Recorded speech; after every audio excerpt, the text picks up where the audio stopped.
on PBS. Inside the immigration debate, what about the guest worker program that Congress may soon expand? Pretty much the same people, all Mexican all the time. They work long hours under grueling conditions. Across the country, charges of abuse.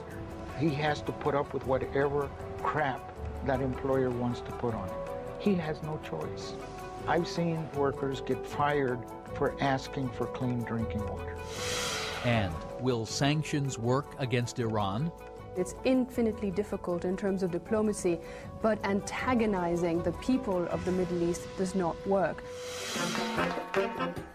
All that on now. With David Brancaccio. The weekly news magazine from PBS. Funding for Now has been provided by the Orfala Family Foundation, the Park Foundation, the Nathan Cummings Foundation, the Town Creek Foundation, the William B. Weiner Jr. Foundation, and by contributions to your PBS station from viewers like you. Thank you. Now, from New York City, Public Broadcasting's David Brancaccio. Welcome to Now. There is no shortage of evidence that undocumented immigrants live a life open to exploitation. The work tends to be hard, the hours run long, and the workplace protections are few. But how much better is it for people who come to this country to work with the proper visas and permits? The answer is not much. They're called guest workers and are part of a little-known program that's in place right now. Congress is proposing legislation that would expand the program enormously. Producer Michelle Smalley and senior correspondent Maria Hinojosa visited the mostly hidden world of guest workers and brought back a cautionary tale. Every day at 5 a.m., it's the same story for these Mexican workers. 3 men share a bed in a motel room in Montana. It's early spring, and there's still a chill in the air. There is no heat. Exhaustion permeates the room. There's time for only a quick breakfast of cookies and milk. Outside, the rest of the crew gathers in the cold. The men pile into the van, which will take them to work. They're roughly 2,000 miles away from the place they call home in Mexico. An hour into the trip, they arrive at the Lolo National Forest, cradled in the Rocky Mountains. You may think these men are undocumented workers, but they are here legally, part of America's guest worker program. We came to Montana to take a closer look at the program. There are allegations of widespread abuse of guest workers, and there's a proposal in Congress that would increase their numbers significantly. Today, this crew will plant pine seedlings in an area previously devastated by a wildfire. Ausencio Yanes has been coming to the United States as a guest worker for the last 4 years. Even so, he knows little about what a guest worker is. What do you know about what the H-2B visa program is all about? I don't know exactly what it is, just that it's a work permit we're given. So how do you get motivated for a day-long work like this? And most people don't even know you're here. We don't have enough resources in our country, and here we have to work, to struggle, to survive better in Mexico. Yanes and his fellow guest workers make this job look easy, but it's back-breaking labor. The mountains are steep. The soil is loose and rocky, making it easy for the workers to slip. The work is tough, repetitive, physical labor. They plunge their tools into the earth, plant a seedling, move on, repeat for 8 hours a day, 6 days a week, sometimes more. Most of the labor-intensive work in the woods is done by Latino labor. They've earned a nickname because of it, Los Pineros, the men of the pines. The Federal Forest Service has contracted with a company called Oaxaca Reforestation to replant these mountains. Silvino Escalante supervises the crew for the company. He watches them closely, urging the workers to keep up the pace. Does it seem at all strange for you, Silvino, that the replanting that's happening in the U.S. forest preserves is being done by Mexican workers? All the time I work in the forest service, do this, pretty much the same people, all Mexican all the time. You know, it's once in a while bring American people just for 2 or 3 days and then leaving. I like it, hard work. Escalante says most of his men have come over on the H-2B visa, which allows companies to request foreign labor to do seasonal work. Like this crew, the vast majority of the guest workers come from Mexico.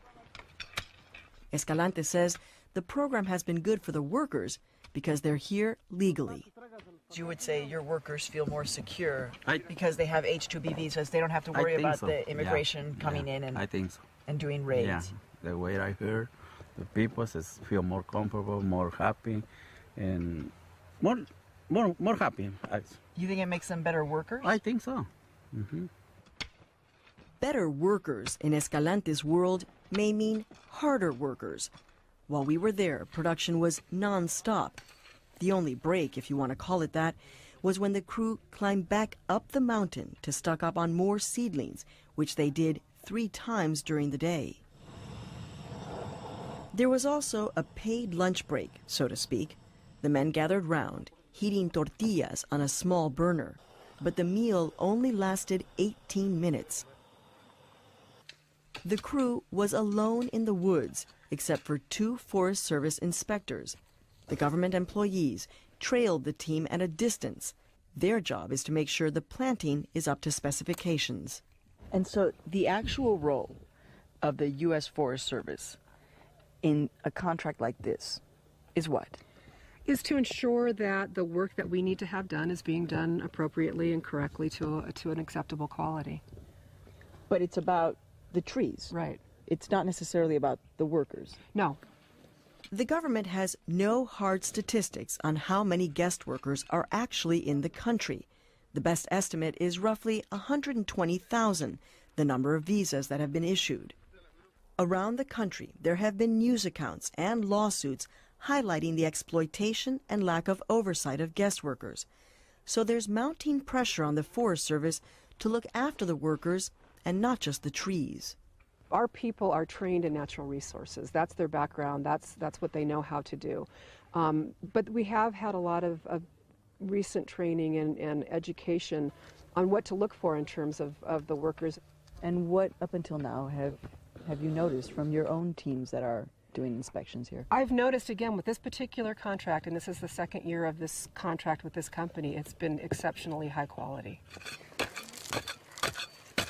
The crew would agree with that sentiment. This is as good as it gets for guest workers. Even so, Yanes told us that after almost a year of hard labor, he ends up with just $9,000 to support his wife and 3 kids. Still, he and his crew are grateful for those kinds of earnings. But they do worry about something else. Once a guest worker is hired, they're tied to their employer. Yanes says it's a reality his crew talks about a lot.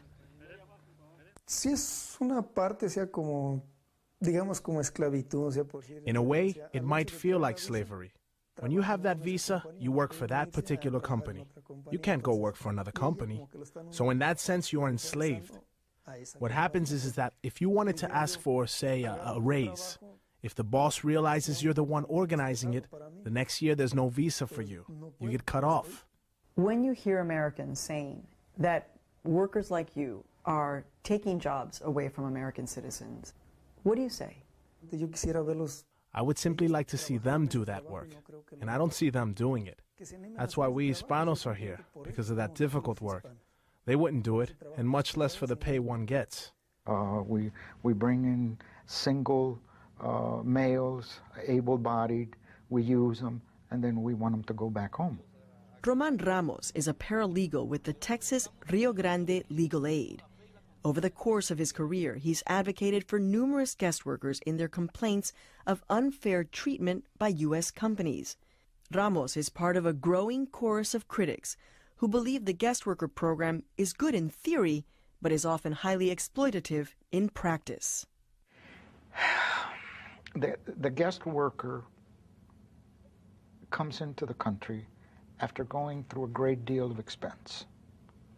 Once in the U.S., he's vulnerable. He can only work for one employer. One employer. He has to put up with whatever crap that employer wants to put on him. He has no choice. I've seen workers get fired for asking for clean drinking water. Ramos has documented these abuses, and for him, there's personal history as well. His parents were migrant workers, and as a young man, he worked in farming too. He says conditions now are often similar to those he witnessed as a boy.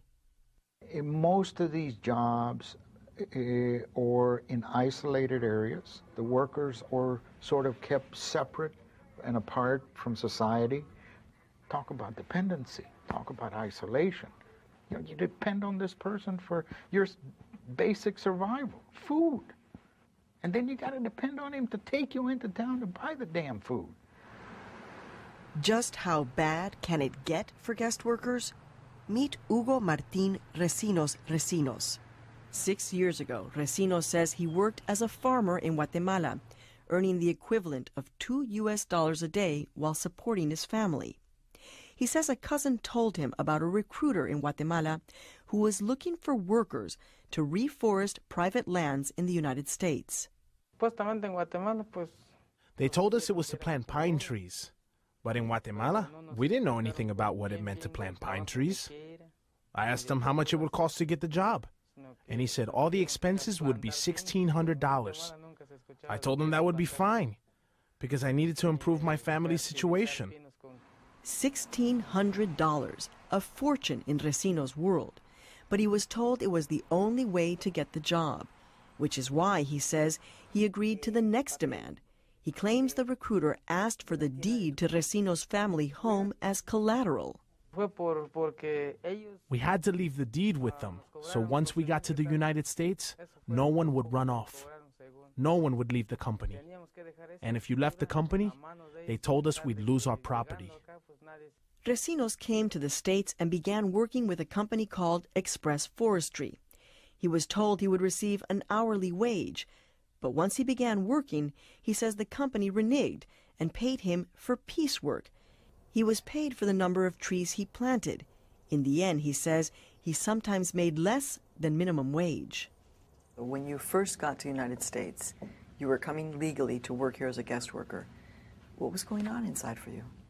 I was thinking about making money, earn a little bit and send it home, do something to live a better situation later.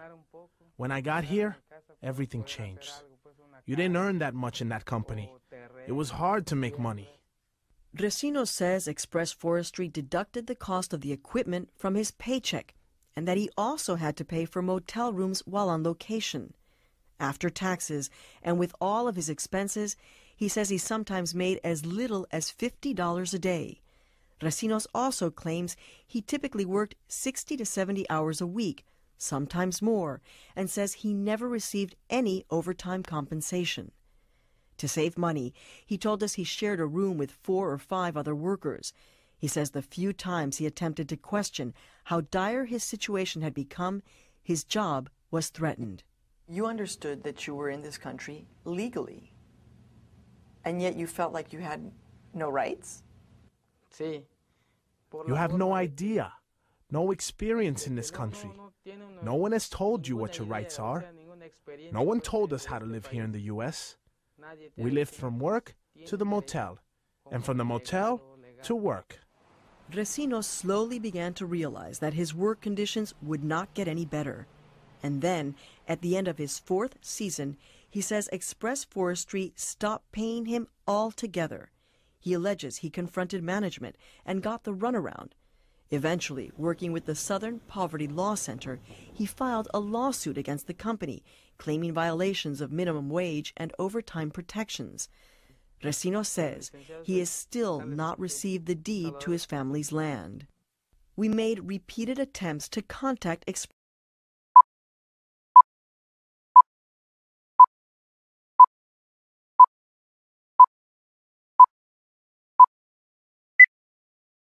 Forestry to get their side of the story, but we never heard back from the company. There are many people in the business community who say guest workers are a good idea. Don Moores is an immigration attorney who advises companies on how to get H-2B workers. He says that while he's heard about exploitation in the program, it's hardly the norm. For workers, they come, they're able to go back home with usually a lot of money in their pockets. Many of them come back after having bought a new house, having bought property, pay for the school of their kids and family members. How broad is the American economy's dependence on foreign guest workers? Country as a whole, the GDP would barely register a blip if there was no H-2B guest worker program. Specific communities, though, around the country would be devastating. From Alaska and salmon roe processors, the eastern shore of Maryland and seafood processors, landscape folks for the northern half of the U.S. So it's widespread. It appears that the needs of the business community have been heard. On Thursday, the Senate passed legislation that would create a new and expanded guest worker program of 200,000. Ramos is concerned Congress is selling out to big business. You would say what about a guest worker program? It's a good thing to do? It's the right thing to do? Or it's traveling down the wrong road? Well, it's the political thing to do because it fits politicians' purposes. If you really want to do something for folks, give them the freedom of choice, not to be tied down to just one employer. The Senate bill proposes a fix. It's called portability. It allows workers to move between jobs within the guest worker program. But the bill faces an uphill challenge in the House before it becomes law. Ramos says if history is any indicator of how guest workers will make out in the new program, it doesn't look good. Foreign guest workers don't vote. U.S. employers vote. And who's on their side? The U.S. government. The U.S. government is not on the side of guest workers. Never will be.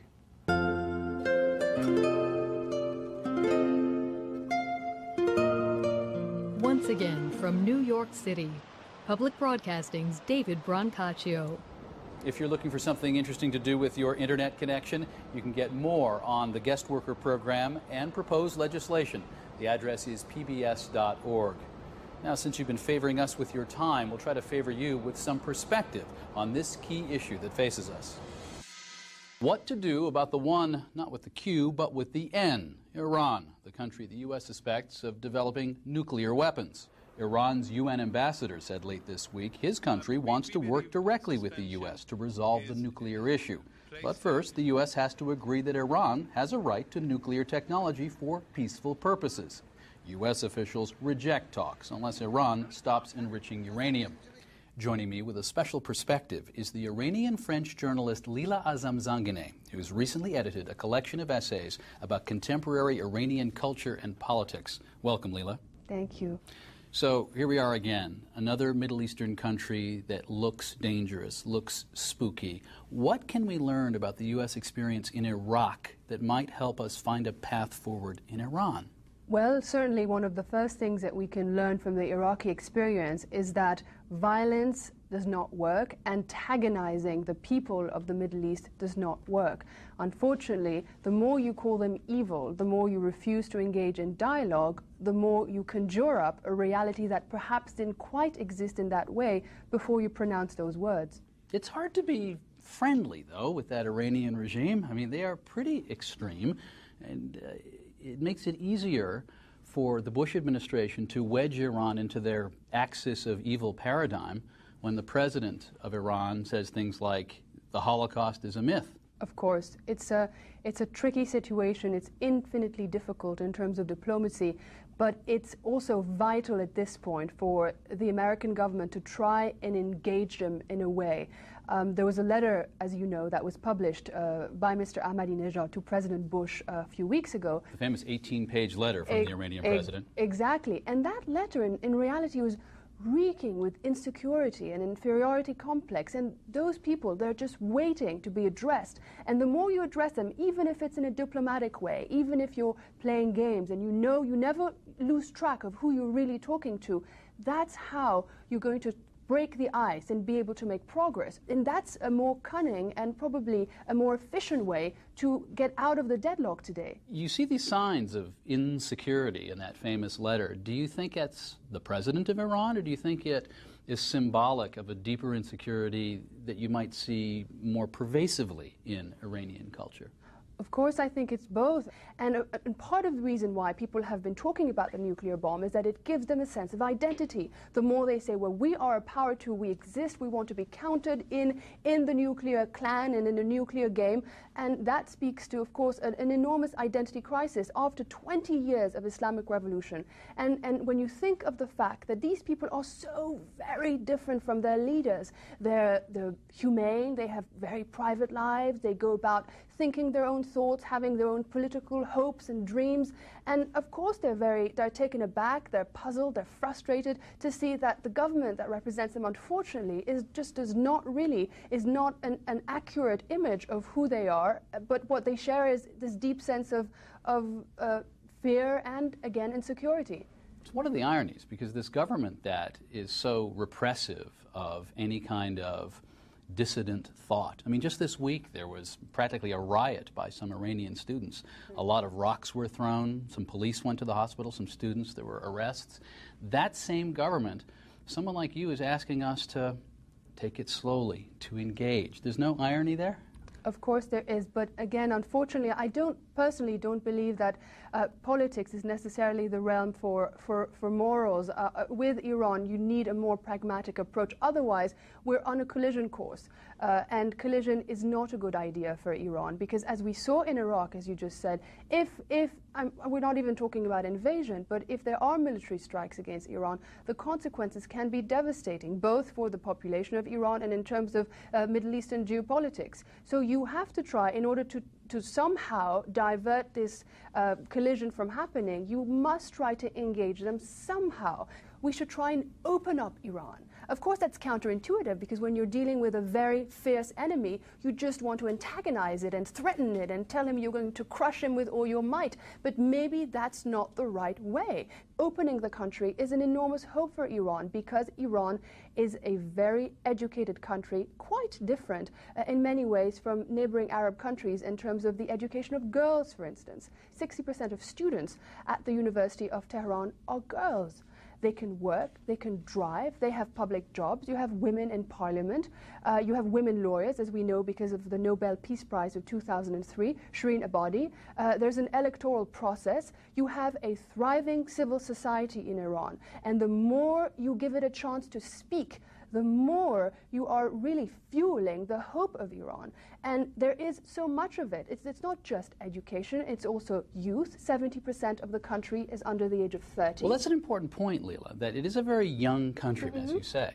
But the Bush administration hasn't just been talking a war of words in the past 3 years. We have been trying, the United States has been trying to encourage change from within, but it keeps getting pushed back.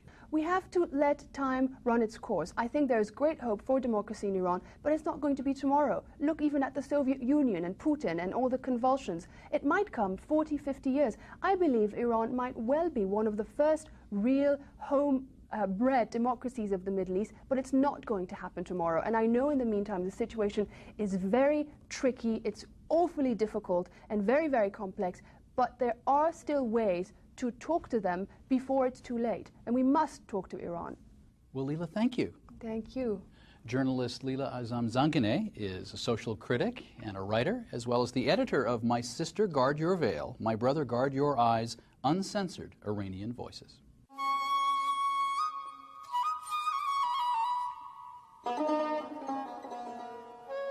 Next week on Now, who owns the internet and how that debate could affect if you can get what you want from the web. What the cable and telephone companies are proposing is essentially erecting a toll booth right in the middle to direct traffic, create an express lane for the products and services that they own, and leave everybody else on a winding dirt road. And that's it for now. From New York, I'm David Brancaccio. We'll see you next week. To order this episode of Now on DVD, call PBS Home Video at 1-800-PLAY-PBS. Connect to Now online at pbs.org. Read more of our interview with a guest worker. Get an overview of current immigration proposals. Also, are we paying enough attention to Iran? Connect to Now at pbs.org.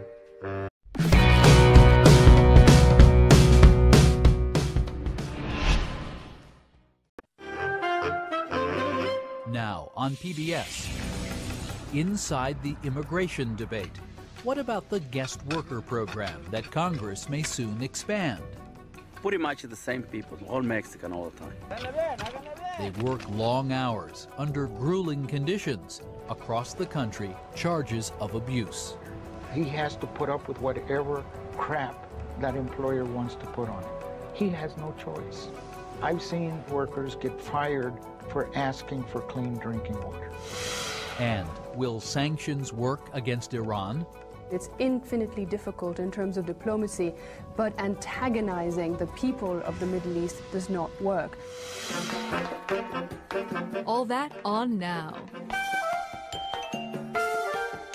With David Brancaccio. Workers and are part of a little-known program that's in place right now. Congress is proposing legislation that would expand the program enormously. Producer Michelle Smalley and senior correspondent Maria Hinojosa visited the mostly hidden world of guest workers and brought back a cautionary tale. Every day at 5 a.m., it's the same story for these Mexican workers. 3 men share a bed in a motel room in Montana. It's early spring, and there's still a chill in the air. There is no heat. Exhaustion permeates the room. There's time for only a quick breakfast of cookies and milk. Outside, the rest of the crew gathers in the cold.